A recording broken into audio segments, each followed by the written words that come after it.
As-tu remarqué comme ton corps sait souffrir, mais a oublié comment guérir? Ce n'est pas qu'il en est incapable, c'est que ton esprit ne l'écoute plus. Dans le silence d'un ancien temple, un maître dit un jour « Le corps est un jardin et l'esprit le jardinier. Mais aujourd'hui, le jardinier a déserté. Tu vis à un rythme qui épuise ton énergie, sans jamais prendre le temps d'écouter les signaux sacrés que ton être t'envoie. Tu combles le vide, tu t'agites, tu contrôles. Mais sais-tu encore ce qu'est le calme?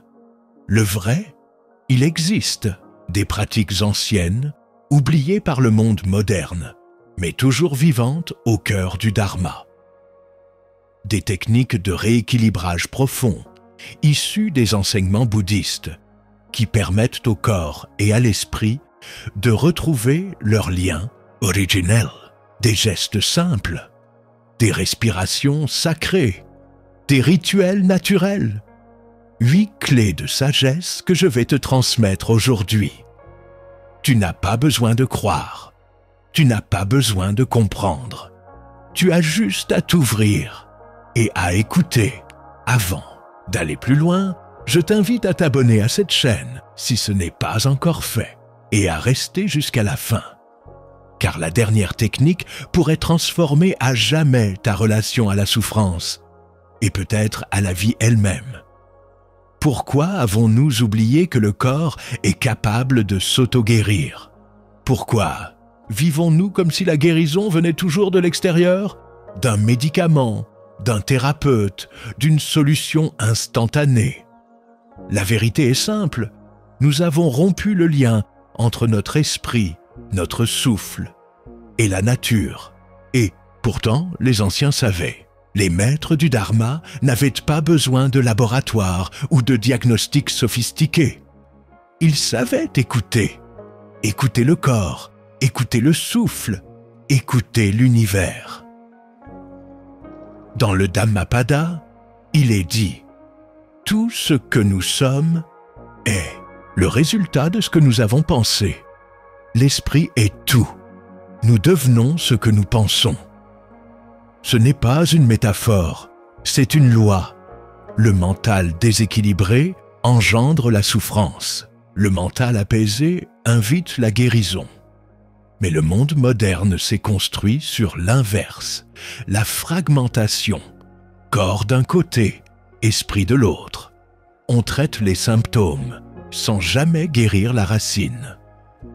Dans les monastères anciens, les moines disaient « Ce n'est pas le mal qui doit être soigné, c'est l'oubli. L'oubli du rythme naturel, l'oubli de l'impermanence, l'oubli de la respiration comme clé de la présence, l'oubli que la guérison commence quand on arrête de se battre. Aujourd'hui, tu cours après la performance, la réussite, les résultats. Mais ton corps, lui, ne demande rien d'autre que de revenir à l'équilibre. Il n'a pas besoin de plus. Il a besoin de moins. Moins de tension, moins de bruit, moins de volonté. Dans la médecine bouddhiste tibétaine, on enseigne depuis des siècles que toute maladie vient d'un déséquilibre fondamental entre 3 énergies. Le vent, lié à l'esprit, la bile, liée au feu intérieur, le flegme, lié à l'attachement. Quand l'esprit est confus, ces éléments se désorganisent. Quand l'esprit est clair, le corps suit la même harmonie. La guérison ne consiste donc pas à ajouter, mais à retirer ce qui encombre. Mais cette vérité est devenue marginale, presque ésotérique. Dans un monde de vitesse, le silence est devenu insupportable. Dans un monde de contrôle, l'abandon fait peur. Dans un monde de consommation, la simplicité paraît suspecte. Alors, aujourd'hui, il est urgent de revenir aux sources, revenir à ce que le bouddhisme appelle la voie du milieu. Ni dans l'excès de contrôle, ni dans l'abandon total, juste dans l'écoute sincère de ce que ton être profond essaie de te dire depuis longtemps. Il existe, depuis des siècles, des techniques simples et puissantes que les moines utilisaient pour soigner les blessures du corps et du cœur. Elles ne promettent pas des miracles. Elles réveillent quelque chose d'encore plus précieux, ta propre capacité d'éveil. Et c'est ce chemin que nous allons parcourir ensemble, lentement, pas à pas, à travers 8 techniques et d'ordres au sacré qui ne demandent ni croyance ni dogme, juste présence. Alors, respire, laisse tomber ce que tu crois savoir et prépare-toi à recevoir ce que l'oubli du monde moderne avait enterré. Tu n'as pas besoin de guérir, tu as besoin de te souvenir, car en toi réside déjà l'intelligence du vivant, celle qui sait quand tu as faim, quand tu as froid, quand tu es en déséquilibre. Voici 4 voies anciennes pour retrouver ce souvenir sacré et réapprendre l'art d'habiter ton corps comme un sanctuaire. Première technique, la respiration consciente du Hara assieds-toi et respire. Mais pas comme tu respires d'habitude. Respire depuis ton Hara, ce centre situé 3 doigts sous ton nombril que les maîtres japonais appellent le siège de la vie. Dans la tradition zen, on enseigne que lorsque tu respires, depuis le Hara, tu descends de l'esprit agité vers la conscience enracinée. Tu quittes le mental qui veut pour revenir au corps qui est. Pratique, ferme les yeux, pose une main sur ton ventre, inspire lentement par le nez jusqu'à sentir le ventre s'ouvrir. Expire doucement par la bouche, comme si tu soufflais sur une flamme sans l'éteindre. Fais-le pendant 10 respirations. Tu viens de commencer à guérir. Pourquoi ça marche? Parce que la respiration guide l'énergie. Et là où va l'énergie, va la conscience.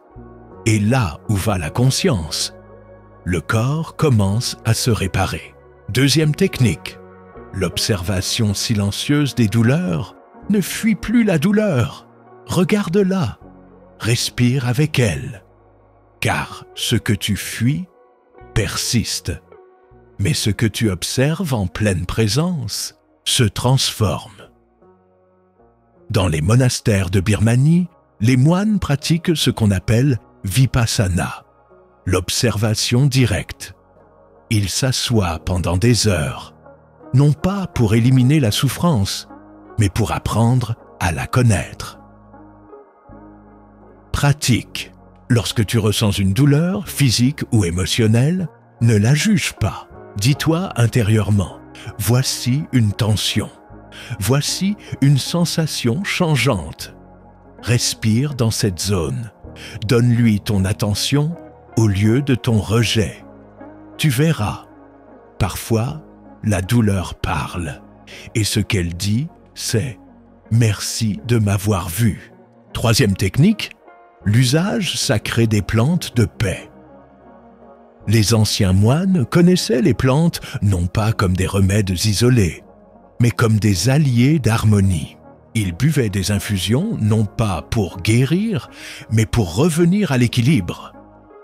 Parmi elles, 3 plantes reviennent souvent dans les enseignements oraux. Tulsi, appelée la reine des plantes en Ayurveda, elle équilibre le système nerveux et ouvre le cœur. Gotukola, connue pour régénérer les tissus et apaiser l'agitation mentale. Gingembre, racine du feu intérieur, elle relance la circulation de l'énergie vitale. Mais ce n'est pas ce que tu bois qui compte, c'est comment tu le bois. Pratique. Prépare ton infusion en silence. Respire son parfum. Bois-la comme une prière. Remercie la plante pour sa présence. Car chaque gorgée est une offrande à ton corps, pas un produit de consommation. Quatrième technique, le feu intérieur du gassho dans les écoles zen. Il existe un geste très simple que les maîtres répètent chaque jour. le gacho, l'acte de joindre les mains au niveau du cœur. Ce geste n'est pas une prière, c'est un alignement. Lorsque tu joins tes paumes, tu réunis l'énergie du mental gauche et du mental droit. Tu deviens entier, centré, présent. Pratique. Chaque matin, au réveil, joins les mains. Reste ainsi, debout ou assis, les yeux fermés, pendant 1 minute. Ressens la chaleur entre les paumes. Écoute ce qui naît dans le silence. Ce simple geste, répété avec conscience, réinforme ton système nerveux. Il dit à ton corps « Tu es en sécurité ». Tu peux commencer à te réparer. Ces 4 premières techniques ne sont pas des astuces. Elles sont des portails, des passages vers une mémoire oubliée, celle de ton intelligence corporelle, de ton souffle, de ton énergie vitale. Ce n'est pas en les pratiquant une fois que tu verras des miracles, mais en les honorant jour après jour, comme on arrose un jardin invisible. Et dans la prochaine partie, nous irons encore plus loin. Nous parlerons de l'illusion du moi, de l'attachement aux formes et de l'alchimie silencieuse du vide. Mais avant cela, respire.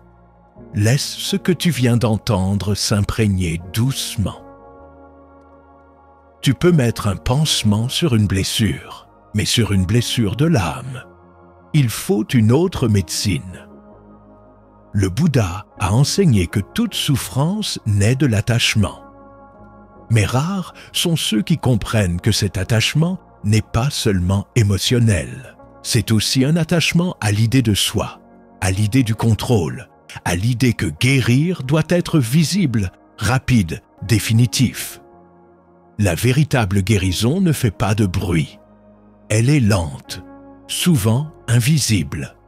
Elle ne transforme pas ce que tu es. Elle dissout ce que tu n'es pas. Voici les 4 dernières clés. 5e technique, la contemplation de l'impermanence. Rien ne dure. Ce corps change. Les émotions passent. Les pensées naissent et disparaissent.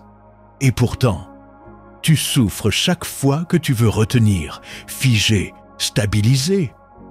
La guérison commence quand tu cesses de vouloir revenir à avant et que tu acceptes de rencontrer ce que tu es maintenant. Les moines pratiquent ce qu'ils appellent Anicca, la vision claire de l'impermanence. Pratique chaque soir, avant de dormir, choisis une chose que tu as perdue aujourd'hui, un objet, une émotion, une illusion. Remercie-la. Puis, dis intérieurement, « Tu as existé, tu as disparu, et je suis encore là. » Ce simple exercice t'apprend à laisser aller, et tout ce que tu laisses aller cesse de te faire mal.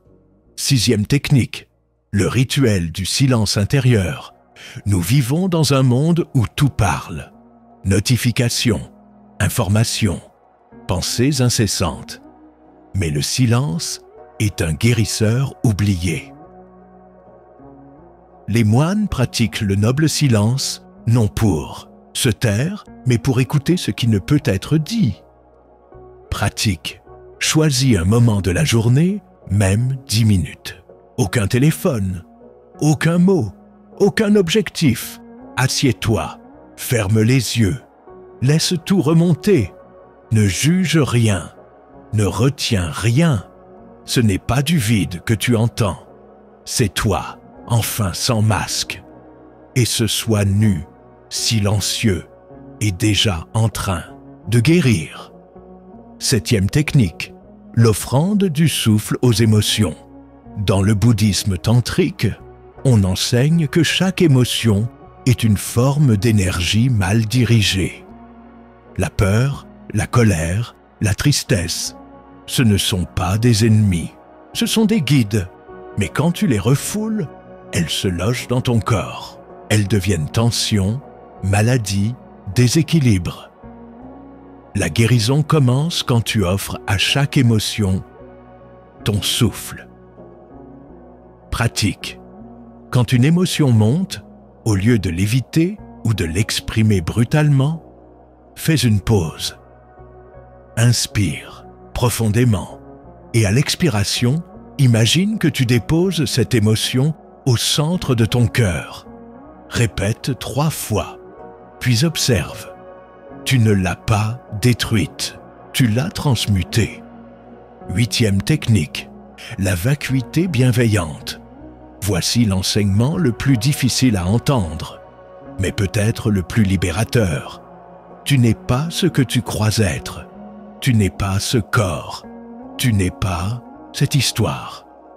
Tu n'es même pas celui ou celle qui guérit.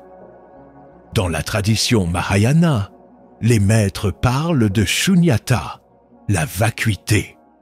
Ce n'est pas le néant, c'est l'espace ouvert, infini, paisible, dans lequel toute forme apparaît et disparaît.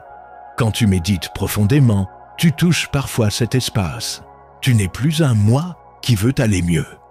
Tu es juste conscience. Et dans cette pure présence, il n'y a plus de maladie. Il n'y a plus de peur. Il n'y a plus d'effort. Pratique. Assieds-toi, les yeux fermés. Ne cherche rien. Ne fuis rien. Répète intérieurement. Je ne suis pas ce que je crois être. Je suis l'espace dans lequel tout cela apparaît. Respire dans ce mystère. Ce n'est pas une croyance, c'est un souvenir. Ces 4 techniques sont les plus subtiles. Elles ne guérissent pas seulement le corps. Elles guérissent l'idée que tu étais séparé du monde, du silence, de la vie. Et peut-être, c'est cette illusion-là qui causait ta plus profonde souffrance. Alors, ne cherche pas à appliquer tout cela comme une méthode. Reçois, intègre, reviens. Chaque jour, un peu plus. Tu n'as pas besoin d'être parfait. Tu n'as pas besoin d'être guéri. Tu as juste besoin d'être présent. Respire un instant. Tu viens de traverser les portes d'une sagesse ancienne. Il est temps, maintenant, de l'inscrire dans ta vie. Cette section est conçue pour être écoutée lentement, comme un manuel vivant que tu pourras revenir entendre chaque jour. Installe-toi, ferme les yeux si tu le souhaites. Laisse ma voix devenir le fil qui t'accompagne pas à pas, pendant un peu plus de 10 minutes. Rituel matinal. Éveiller le jardinier. 1. Gâchot de l'aube. Au moment précis où tu ouvres les yeux, reste dans ton lit. Joins les paumes au niveau du cœur. Sens la chaleur qui surgit. Murmure intérieurement. Je m'accueille tel que je suis, ici et maintenant. 1 minute suffit pour aligner esprit, souffle, énergie. 2. Respiration du hara. Assis au bord du lit, dos droit. Inspire par le nez jusqu'à ce que ton ventre s'élargisse doucement. Expire par la bouche, sans brusquer. 10 cycles. Rien de plus. Visualise chaque inspiration comme une rosée qui nourrit les racines de ton être. Chaque expiration comme un vent léger qui emporte la fatigue de la nuit. Rituel du matin. Infuser la paix. 3. Infusion consciente. Choisis tulsi, gotu kola ou gingembre. Fais chauffer l'eau en silence. Observe l'eau se troubler, la plante se délier. Lorsque tu bois, porte la tasse à tes lèvres comme si tu portais un trésor. Une gorgée, une respiration. Ressens la plante qui voyage jusque dans tes veines, comme une amie qui réveille doucement tes cellules endormies. Obstacle fréquent, l'esprit veut déjà consulter le téléphone. Remède, laisse ton téléphone hors de vue jusqu'à la dernière goutte. pas de négociation. Milieu de journée, honorer le présent. 4. Observation silencieuse des douleurs. Quand la tension des épaules ou la pensée anxieuse apparaît, arrête-toi. Relâche la mâchoire. Inspire, sens l'endroit exact de la crispation. Expire dedans, comme si tu versais de la lumière liquide. Nomme simplement tension, chaleur, fourmillement. 3 observations, 3 respirations. Puis, tu reprends ta tâche. Au fil des jours, tu verras le corps répondre à cette écoute par une détente spontanée. Après-midi, offrir le souffle aux émotions. 5. Transmutation émotionnelle. À la première irritation, dépose tes mains sur le bas-ventre. Inspire longuement, puis expire en imaginant l'émotion couler vers le cœur, comme un fleuve tranquille. Répète 3 fois. Pose-toi la question. Quel message protèges-tu? Souvent, la réponse surgit en silence. Fatigue, besoin de reconnaissance, simple peur. Remercie l'émotion d'avoir parlé, puis poursuis ta route, plus léger. Fin d'après-midi, se souvenir de l'impermanence. 6. Contemplation consciente. Marche quelques pas dehors ou ouvre la fenêtre. Observe une feuille qui bouge, un nuage qui passe, l'ombre qui se déplace. Dis intérieurement, tout change et cela est la voie naturelle. Choisis une petite chose concrète que tu vas laisser aller aujourd'hui. Un fichier inutile, une rancœur, une tâche sans importance. Supprime-la ou note-la pour l'abandonner. Ressens l'espace libéré. C'est dans cet espace que la guérison s'enracine. Soirée. Plongez dans le silence et le vide. 7.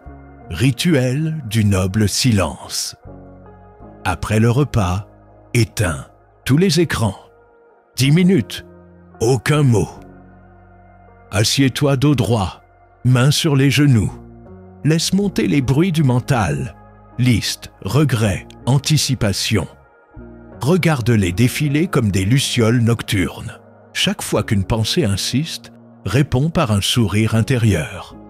Puis reviens à la sensation du souffle qui frôle les narines. 8. Méditation de la vacuité bienveillante. Lorsque le silence se stabilise, ferme doucement les yeux, plus longtemps. Répète au rythme naturel de tes respirations. Je ne suis pas la pensée. Je suis l'espace vaste qui l'accueille. S'il y a résistance, accueille la résistance. S'il y a paix, accueille la paix. Tout est inclusion. Reste ainsi jusqu'à ce qu'un léger frisson de présence te traverse. C'est la reconnaissance intime que le soin est déjà à l'œuvre. Avant le sommeil, célère la journée. Allongé dans le lit, place tes mains sur le cœur, puis sur le ventre. Souviens-toi des 8 gestes du jour. Nomme-les un par un comme des perles d'un mala, gâchot, hara, infusion, observation, transmutation, impermanence, silence, vacuité. À chaque nom, murmure « merci ». Laisse ton corps s'alourdir, persuadé qu'à l'intérieur, les forces de réparation continuent, sans ton intervention. Conseil de persévérance. Petit pas. Choisis d'abord 2 rituels, pratique-les 7 jours d'affilée avant d'en ajouter un 3e. Calendrier visible. Coche chaque journée réussie. Un esprit aime constater le chemin parcouru. Compassion. Si tu oublies, ne te juge pas. Recommence le jour même, comme un artisan humble. Soutien. Partage une ligne de ton expérience en commentaire sous cette vidéo. La parole sincère. Ouvre l'énergie du groupe. Souviens-toi, ce n'est pas la quantité qui guérit, mais la qualité de ta présence. 8 gestes simples, répétés sans hâte, valent parfois plus qu'un long voyage initiatique. Laisse ces instructions te guider comme le son régulier d'un tambour dans la forêt. Discret, mais toujours là pour ramener ton attention quand elle s'égare. Pratique, observe, ajuste. Et chaque fois que tu doutes, reviens à la première respiration du hara. Là où commence la vie. Là où la guérison se souvient d'elle-même. Écoute, ce que tu cherches depuis si longtemps n'a jamais été perdu. Tu ne manques de rien. Tu t'es simplement éloigné du feu silencieux qui brûle en toi sans jamais s'éteindre. Tu as entendu aujourd'hui 8 techniques. Mais plus, encore, tu as entendu un appel à revenir à l'essentiel, à désapprendre, à retrouver un savoir ancien, non pas dans les livres, mais dans ton souffle, ton corps, ton silence. Tu as appris à respirer depuis le hara, ce centre oublié, à accueillir la douleur sans fuir, à boire les plantes comme des prières, à honorer les gestes simples qui unissent l'énergie du ciel et celle de la terre. Tu as vu que l'émotion n'est pas un problème, que le silence n'est pas vide, que chaque chose que tu perds te prépare à quelque chose que tu n'attendais plus, et que derrière l'idée de moi se trouve un espace sans nom, qui ne souffre pas, qui n'a pas besoin de guérison, parce qu'il n'a jamais été blessé. La sagesse bouddhiste ne t'offre pas des réponses. Elle t'offre une lucidité. Tout ce qui naît mourra. Tout ce qui s'accroche souffre. Tout ce qui est vu sans jugement s'apaise. Alors, que faire de cette vidéo maintenant? Ne l'archive pas dans ta mémoire comme un beau moment spirituel. Reviens-y, pratique. Oublie même mes mots si tu veux. Mais garde vivante la présence qu'ils ont éveillée.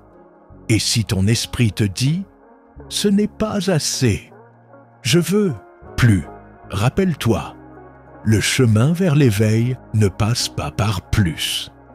Il passe par moins. Moins de bruit, moins de tension, moins d'oubli. Chaque jour, en répétant ces gestes, tu creuses un sentier invisible. Et un jour, sans l'avoir prévu, tu t'assiéras et ton corps se détendra. Ton cœur s'ouvrira et ton esprit te dira simplement « Je suis là, je suis revenu, je me souviens ».